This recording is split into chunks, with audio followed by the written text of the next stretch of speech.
안녕하십니까, 양파TV입니다. 네, D4번 문제를 이제 풀이하기 전에 D3번 문제에서 제가 이제 문제가 잘못됐을 거라고 이제 말씀을 드렸었는데 제가 실제로 이렇게 자료 조사를 해서 자료를 가지고 와 보니까 문제가 잘못된 것은 아니고 이제 좀 오해 소지가 있을 법한 그런 문제네요. 그냥 잘못된 건 아니고 어 그러니까 개념 자체를 이제 경향성 자체를 무조건 이제 오른쪽 대각선으로 갈수록 커진다라고 가지고 있을 경우에 이제 좀 문제가 생길 수 있는 그런 문제죠. 그러니까 같은 주기 내에서 오른쪽으로 갈수록 이온화 에너지가 커지는 것은 팩트고, 이온화 에너지 전기 음성도가 커지는 것은 팩트고, 이제 주기가 점점 작아지면 작아질수록 같은 족일 경우에 전기 음성도가 커지는 것도 역시 팩트입니다. 하지만 족이 다를 경우에 주기가 무조건적으로 작다고 해서 그게 전기 음성도가 무조건 큰 것이 아니더라고요. 네, 이것은 이제 이온화 에너지에 관한 자료인데요. 여기가 1차 이온화 에너지고요.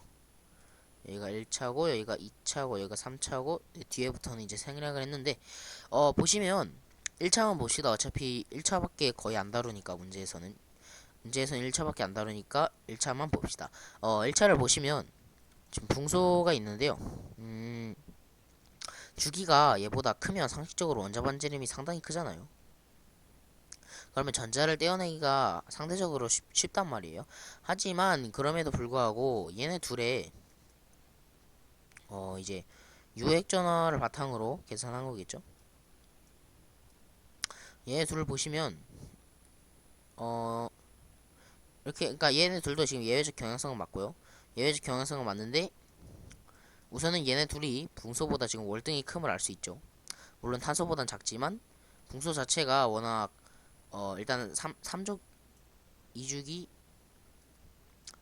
2주기 13족이다 보니까 얘가 이제 전자 배치를 그려보면 네온 헬륨의 전자 배치에서 이제 전자가 두 개 정도 더 차이는 거죠. 그러니까 얘가 1s에 두 개가 차 있고 2s에 두 개가 차 있고 이제 EP에 한 개가 차 있는 이러한 형태가 붕소의 전자 배치인데 여기에 이제 얘 하나밖에 없기 때문에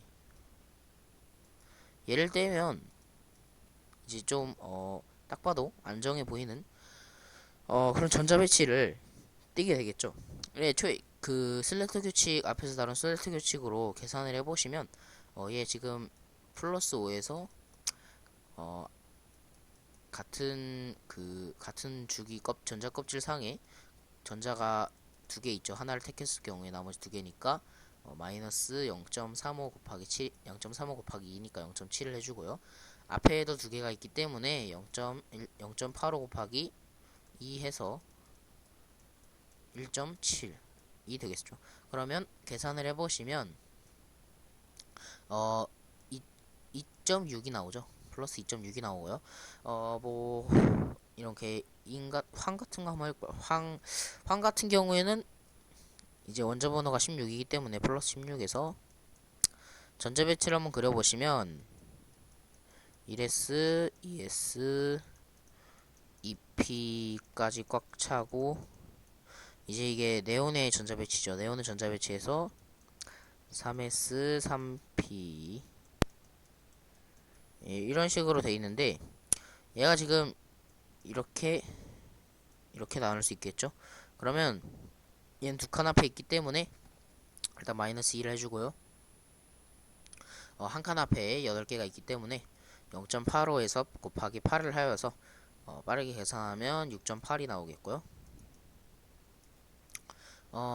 여기는 이제 제가 잘 제대로 못 그렸는데 여기 하나를 빼게 되면 이제 여기 5개가 남겠죠. 그러니까 0.35 곱하기 5를 해주시면 1.75를 빼면 되겠죠. 그러면 빠르게 계산을 하면 마이너스 8.8 마이너스 10 10점 맞나요? 10.55 정도가 나오네요. 네, 그러면 이제 계산을 해보면 4.45 5.45네요.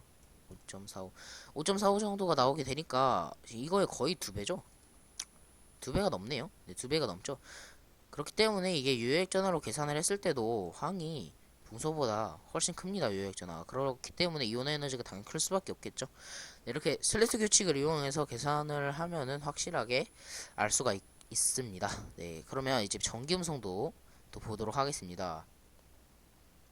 네, 그 표에 나와 있는 전기음성도를 제가 인터넷으로 찾아서 가져와 봤는데요. 네, 붕소가 있고요. 알루미늄이 있고요. 인이 있고요. 항이 있죠. 여기서 주어진 대로 이게 주기율표상에서 이렇게 증가하는 거 맞는데, 이게 같은 족상에서도 주기가 얘가 좀 더 작을수록 전기음성도가 커지는 것을 볼 수 있습니다. 하지만 이게 주기가 무조건 작다고 해서 무조건 전기음성도가 큰 것이 아니죠. 보시면 얘가 얘보다 전기음성도가 작고요. 얘가 얘보다 전기음성도가 작습니다.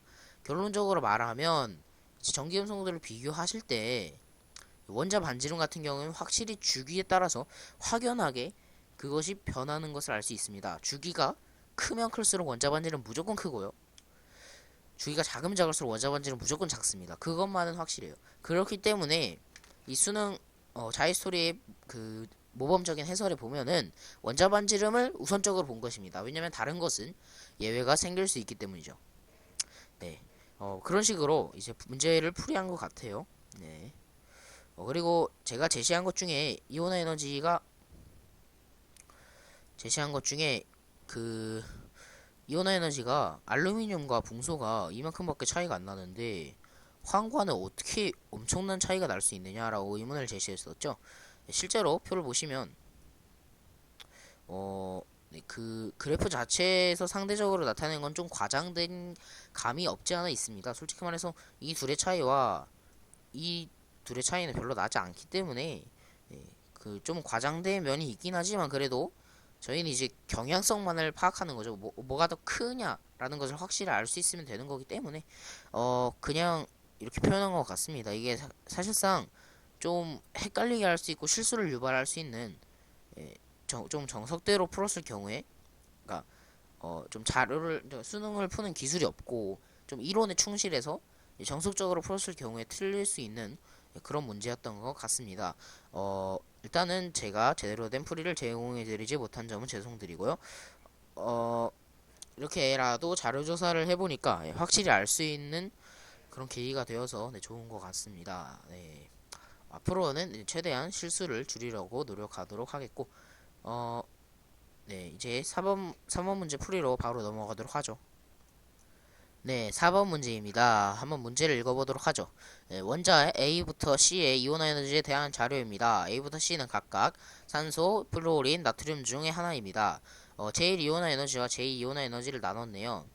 그랬을 경우에 일단 숫자가 다 비등비등한데 얘가 갑자기 됐다 커지죠. 이런 경우에는 나트륨 같은 경우에 얘의 1차 이온 에너지는 상대적으로 작은 편입니다.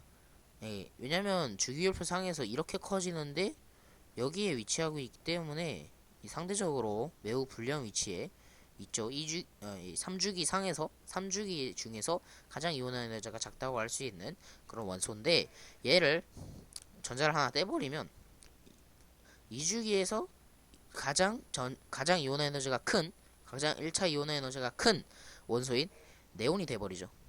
네온의 전자 배치를 띠게 되기 때문에 여기서 전자 하나를 띠려면 엄청나게 큰 이온의 에너지가 필요하게 됩니다. 그렇기 때문에 이런 원리로 나트륨의 1차 이온 에너지, 네온의 1차 이온 에너지와 같겠죠. 이거는 나트륨의 2차 이온 에너지는 네온의 1차 이온 에너지와 같겠죠. 왜냐면 전자가 하나 떼주면 이제 이 네온과 같은 전자 배치를 띠기 때문에 서로 이제 이온 에너지가 이제 비슷한 경향을 띠겠죠. 정확히 같은 값은 아닐 겁니다. 왜냐면 핵전화 자체가 다르기 때문에 양성자 수 자체가 다르기 때문에 정확히 똑같은 값은 아니겠지만 이제 비슷하게 네, 값이 나올 것으로 추정할 수 있겠죠. 그러면 네온은 나트륨보다 상대적으로 엄청나게 큰 이온 에너지를 가져요. 그 말은 무엇이냐면 이게 나트륨일 수밖에 없다는 거죠. 얘네 O와 F는 2차 이온화 에너지라고 해봤자 얘는 질소의 이온화 에너지가 비슷할 것이고 얘는 산소의 1차 이온화 에너지가 비슷하겠죠. 네, 그 말은 무엇이냐면 얘네 둘은 2차 이온 에너지라고 해서 확 커지는 그런 경향성이 없다는 거죠. 결론적으로 말하면 얘 C가 나트륨이란 것을 알 수 있다는 겁니다. 네, 그러면 기억 보기는 일단 맞는 보기가 되겠고요. 잘 보시면 제가 아까 말씀드렸죠. O와 N 이거 뭐죠?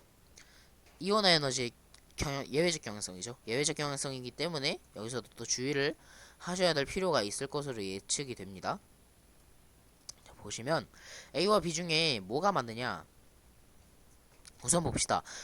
얘네 둘이 O와 F 중에 하나래요. 그런데 1차 이온화 에너지 같은 경우에 뭐가 더 큽니까? 질소랑 산소 중에. 네. 질소가 더 크죠. 질소가 더 큽니다. 이게 예외적 경향성이기 때문에 질소가 더 크고요. F와 비교했을 때는요. F가 더 크죠. O는 그냥 이 색 중에 제일 작겠죠. 예. 예외적 경향성까지 다 따져보면 얘는 제일 작을 것으로 예상됩니다. 그러면 1차 에너지가 작으면 작을수록 2차 이온화 에너지가 크면 클수록 이 값은 커질 수밖에 없겠죠. 자, 그 말은 무엇이냐면 얘가 1차 이온화 에너지는 작은데 2차 이온화 에너지는 질소와 비슷하기 때문에 크겠죠. 그 말은 이 값이 더 큰 것이 산소임을 알 수 있겠죠.